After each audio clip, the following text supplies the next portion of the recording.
좋아하는 30개 일상체집 프로젝트를 맡은 볼리입니다. 네, 사실 30일 프로젝트를 이제 참여하게 됐을 때 어떤 프로젝트를 할까 좀 고민을 하다가 사실 저는 막 스페인어 한 문장 쓰기 뭐 이런 되게 단순한 걸 생각하고 있었거든요.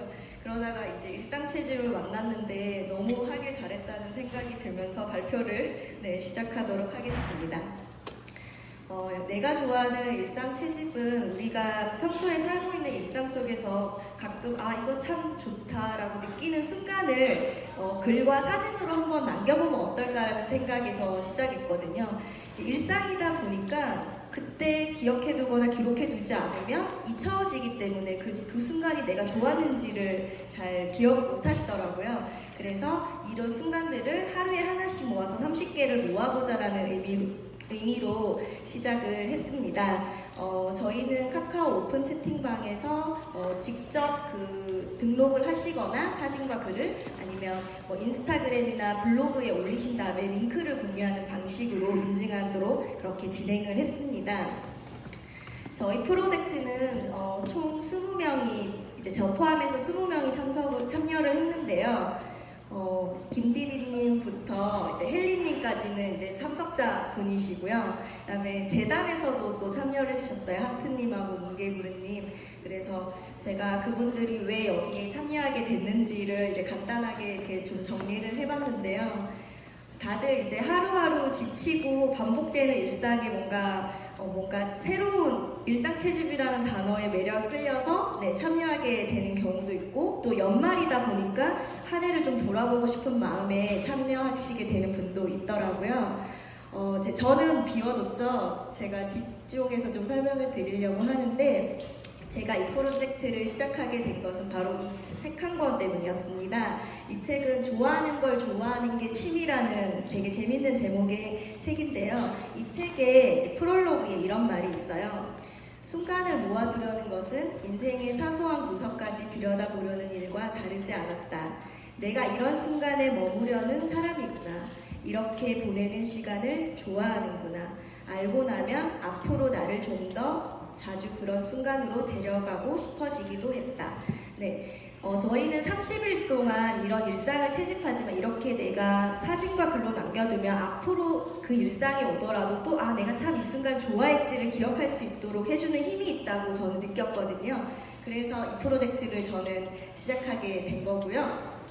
왜 일상 채집이라고 단어를 지었을까라고 했는데 제가 원래 아까 좋아하는 걸 좋아하는 그 취미 그 책에서 거기서는 일상을 잘 수집해야 된다 이런 말이 있었거든요. 근데 수집과 채집이 어떻게 다를까 찾아봤더니 채집은 잡아 모으는 일이더라고요. 그래서 좀 더 적극적으로 내가 일상을 발견하고 기록해둬야겠다 싶어서 일상 채집으로 정했고, 평범한 일상 속에 붙잡고 싶은 순간을 발견해 글과 사진으로 잡아 모아보자라고 그렇게 정리를 했습니다.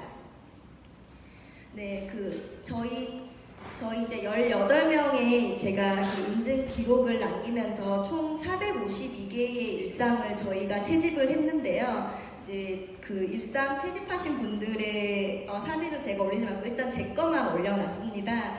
이제 저희가 채집을 하다 보니 우리가 일상 속에서 먹고 마시는 것도 있었고요. 읽고 감상했던 것도 있었고요. 만난 사람과 가본 곳에 대한 일상들이 모여 있더라고요.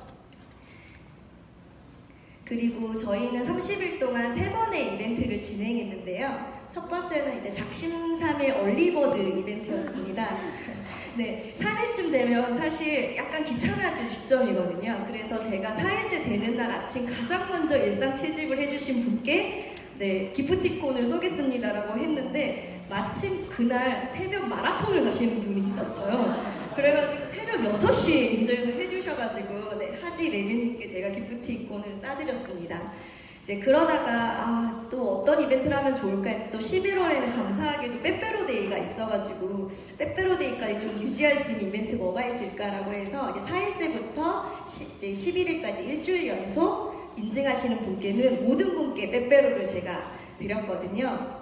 그래서 선영님, 자영님, 춘님, 정혜님, 연필심님, 주인님, 하단님, 한톨님, 유필님, 찌나님, 하시레비님께 제가 빼빼로 데이를 빼빼로를 보내드렸고 그 빼빼로를 또 산 걸 또 인증해서 또 저한테 보내주기도 하셨습니다. 네, 세 번째 이벤트는 정말 고민을 하다가 서울문화재단의 힘을 좀 받아가지고 네, 저희가 테마 이벤트를 좀 해보자라고 했어요. 그것은 이제 일상 속에 11월과 관련된 것, 그리고 서울과 관련된 것, 문화와 관련된 것이 있으면 그 일상을 채집하고 해시태그처럼 붙여달라고 제가 요청을 드렸거든요. 네, 그래서 마지막 12월 24일까지 요 세 가지 그 문화의 채집을 해주신 모든 분께 또 제가 기프티콘을 싸드렸는데 저기 8분이 해주셨어요.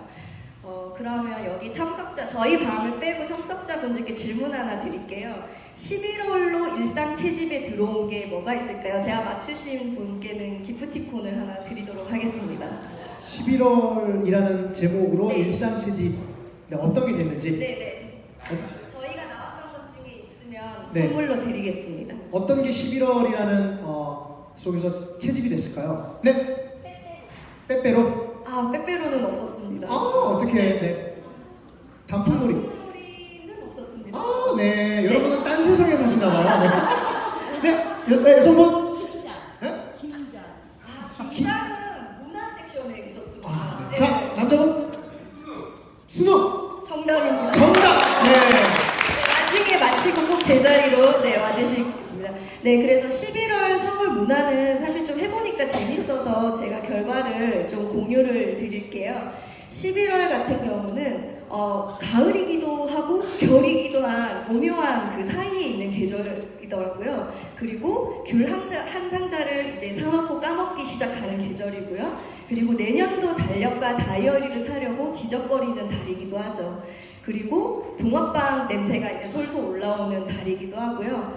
또 유독 저희 11월에 생일자분들이 되게 많았어요. 네, 제 생일이 있었거든요. 그래서 생일 파티한 일상도 좀 올라왔었고요. 또 정답 맞춰주신 수능일에 대한 얘기도 있었고 또 다가올 크리스마스를 미리 또 준비하시는 이야기도 있었습니다. 그리고 이제 서울도 남산타워, 사운즈 한강, 서울혁신파크, 스마트시티센터, 그다음에 지하철에서 바라보는 한강, 창경궁 이런 일상들을 또 인증해주신 분도 있었고요.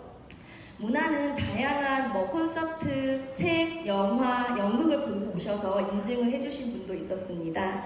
그 중에서 이제 좀 인상 깊었던 게 이제 정가라든지 길거리를 지나가다가 보는 공연이랄지 또 아까 맞춰주신 김장이 네, 문화의 하나로 나와서 되게 좀 인상적이었습니다. 네, 저희 그 20명의 참여 현황을 좀 보여드리고요. 그 중에서 저희는 대부분 많이 다 참여를 해주셨는데 끝까지 그래도 30일을 꼬박 채워주신 분들은 박수를 한번 받아야 될 것 같아서 제가 말씀드릴게요. 유필님, 하다님, 하지레비님, 춘님 30일 동안 완주해서 축하드립니다. 네, 제가 이 프로젝트를 하면서 좀 잊지 못할 단어들이 좀 있었어요. 그래서 제가 그 단어도 채집을 했거든요. 이제 크게 4가지인데요. 첫 번째는 이 사진이 뭔지 아시겠어요? 네, 어떤 화분에 아주 작은 새싹이 있는 건데 이게 바질이에요. 그래서 자신이 키우는 바질을 찍었는데 이름이 바지락이랍니다. 그래서 너무 이름도 센스 있고 그 식물이 잘 자라 마음이 예뻐서 제가 바지락이라는 또 단어를 채집을 했고요. 두 번째는 아까 붕어빵이 이제 막 나오는 시기라고 했잖아요. 그런데 그 인증 단어에 그런 게 있더라고요. 여러분은 붕세권에 살고 계신가요? 라고 물어보시더라고요. 그래서 붕세권이라는 단어가 너무 재밌어서 제가 또 이렇게 채집을 했고 혹시 여기 계신 분도 다들 붕세권에 살고 계신가요? 네, 인생의 행복이 올라가는 지점입니다. 네, 그 다음에 세 번째는 저는 좀 사실 처음 들어본 단어였어요. 그 정가를 또 배우시는 분이 저희 채집러 중에 한 분이 계셨는데요. 정가에 대해서 잘 모르시는 분들이 그 방에서 또 정가가 무엇인지 알게 되는 계기가 됐어요. 정가 그 단어 자체가 노래인데 프랑스 노래가 샹송이라고 부르듯이 정가라고 부르는 영역이 있더라고요. 그래서 또 모르는 영역도 알게 되는 기회가 됐습니다. 그리고 이제 4번째가 엄지장갑인데요. 이거는 이제 저희가 그 일상 채집 중에 그 장갑을 이제 끼기 시작하면서 벙어리 장갑이라는 단어를 쓰셔서 이제 그 단어는 차별적 표현이라서 엄지 장갑을 쓰는 게 어떨까요?라고 제안을 했고요. 이제 그 안에 계신 분들도 다들 그 차별 표현보다는 순화된 표현으로 쓰는 게 좋겠다라고 해서 다들 엄지 장갑에 대한 단어 얘기를 좀 했었습니다. 그리고 또 그렇게 서로 대화하는 모습이 좋았다면서 그 대화 장면을 캡처해서 본인의 일상 채집으로 또 올려주신 분이 계셨거든요. 그런 식으로 저희 이렇게 30일 동안 재밌는 단어를 또 읽으면서 왔습니다. 네, 이제 마무리를 네. 부탁드립니다. 그리고 이제 저희에게 남은 감정은 처음에는 지나치던 일상을 채집한다는 호기심과 또 남의 일상을 들여다본다는 호기심에서 또 내 일상에 반응해주는 고마움과 또 새로운 정보나 깨달음을 얻게 해주는 고마움이 있었고요. 또 이 프로젝트가 끝나가는 아쉬움, 그리고 또 30일간의 기록을 좀 한눈에 볼 수 없다는 아쉬움이 계속 이렇게 맴돌면서 프로젝트가 마무리가 되었고요. 그 일상 채집 운영하면서 제가 매니저로서 좀 꿀팁을 주고 싶은 게 6가지가 있는데 그냥 빠르게 읽을게요. 일단 저는 첫인사를 무조건 시켰는데요. 자신의 소개뿐만 아니라 이 프로젝트를 어떻게 참여하겠다 성공 다짐을 하면서 서로 인사하는 계기가 되었고요. 그리고 저희는 카톡에 인증을 했기 때문에 인증 릴레이를 했어요. 이게 시라님이 제안해 주신 건데 제가 인증하고 나면 그 다음 사람이 제 인증에 붙여서 인증을 하고 이런 식으로 하면 매니저가 마지막 인증한 사람 것만 확인하면 전체 인증 리스트가 다 나오도록 하는 방식이었거든요. 그리고 카톡 검색 기능을 통해서 사실 3일 뒤에 한 번에 인증 체크를 해도 할 수 있게 되는 아주 좋은 방식이었습니다. 그리고 저는 일상 채집 인증을 독려하는 카톡을 직장인들의 점심시간이라든지 잠들기 전에 그리고 가장 놓치기 쉬운 불금 때 꼭 이렇게 안내를 했었고요. 그리고 전체 현황 게시판을 15일, 20일, 30일 이렇게 보내주면은 좀 참여자들이 이제 자극을 받고 잘 하시더라고요.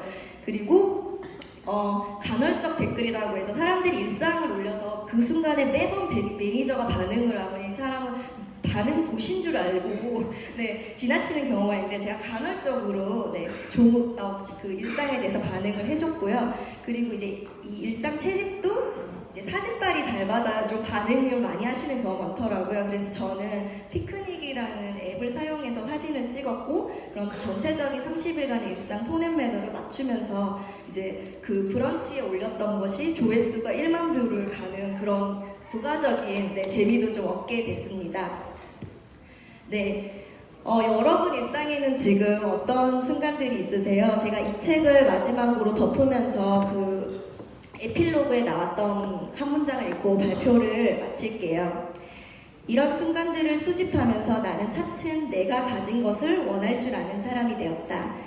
내게 없는 것을 가지려 애쓰는 대신 내가 가진 순간을 다시 한번 더 원하는 사람이.